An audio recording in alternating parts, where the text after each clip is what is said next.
ఎవరిని మోసం చేస్తున్నా? నాలుగు గోడల మధ్య నీవు చేసే చీకటి పనులు దేవుడు చూడలేదనుకుంటున్నావా? బయటకి భక్తుడిలా నటిస్తూ లోపల కుళ్ళిపోయిన శవంలా మారుతున్నాం. నీ అసలు స్వరూపం చూసి నీకైనా అసహ్యం వేయడం లేదా? విను, లేఖనం ఏం చెబుతుందో విను. కుక్క తాను కక్కిన దానికి తిరిగినట్లు మూర్ఖుడు తన మూర్ఖతను మరల చేయును.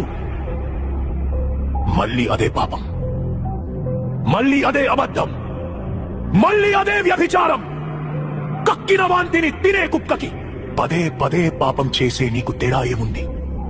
నువ్వు మనిషివా లేక ఆత్మ చచ్చిపోయిన మృగానివా? నువ్వు చచ్చిపోతున్నావు. నీ ఆత్మీయ జీవితం